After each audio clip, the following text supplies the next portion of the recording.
Lynn Went and Andrew Went here of Team Went, and we're continuing our series about 7 great places you should know about in Chicago.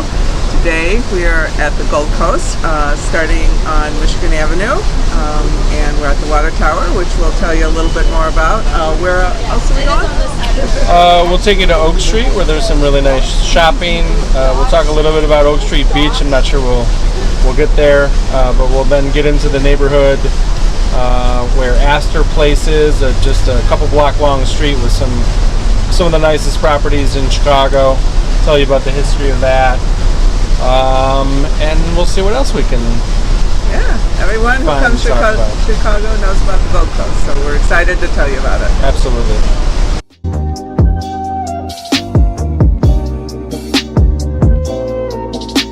Our first stop is Water Tower Place, which of course is famous for being one of the only structures to supposedly survive the Chicago fire.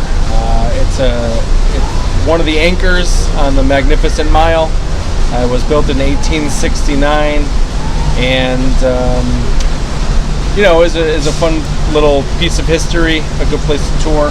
Yeah, it's really interesting, the relevance to this and the Chicago fire, and how the fire happened in the late 1800s, and as a result, the Magnificent Mile was actually built, and new controls over how you built buildings and the materials came into fruition, so Chicago and probably a lot of large cities became a much safer place. It was really kind of bringing in the modern era of architecture, and so it's folklore.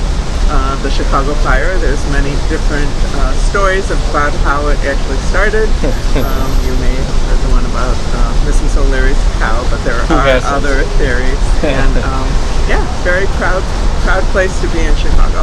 But I think one of the other interesting aspects of real estate in Chicago after that was, because they weren't building with wood, it kind of gave rise, no pun intended, to high rises, which were first built in Chicago. So.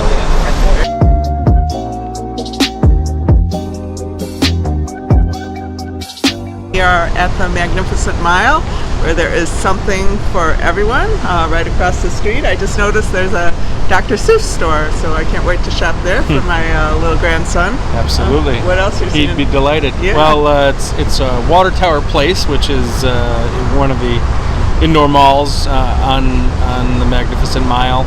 And just beyond that is the John Hancock building, which for the longest time was the second tallest building in Chicago. But home to residences and offices, and the top floor is a restaurant with an observation deck. But lots of shopping, lots of places to eat and drink. COVID obviously had an effect on the Magnificent Mile, and we're expecting it to make a full recovery. There's a lot of new businesses coming in. In fact, I heard there was a ice cream shop coming in to the Mag Mile, which I don't think there was. Yeah, so I don't think so. Good place for that. Actually, an ice cream museum is what they're bringing, which is very all right. cool.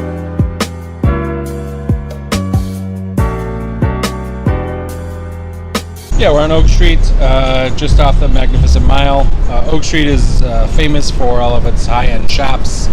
Giorgio Armani, Hermes, Vera Wang.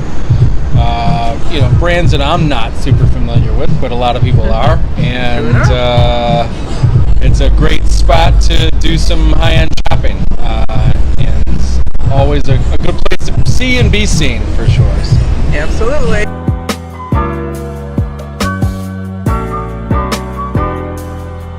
Now we're in one of the residential neighborhoods on Astor Street.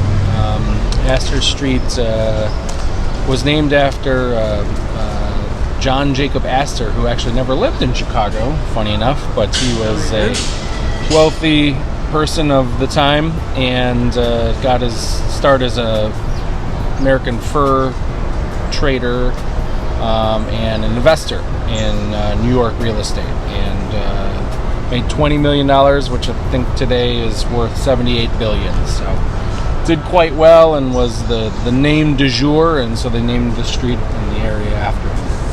They did, and it's evolved over time. I think it's a landmark district here, and you can find a lot of varying architecture and certainly high-end clients who live here.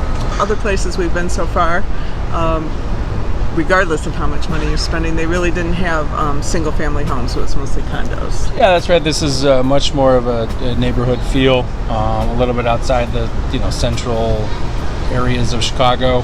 There are certainly condos, but there's some single-family homes, as you can see behind us. But in order to get into these single-family homes, you're looking at $2 million and up, all the way up to 10, 15 million for these historic mansions On Astor. yeah. And if that's what you're looking for, hit us up. We'll show you around.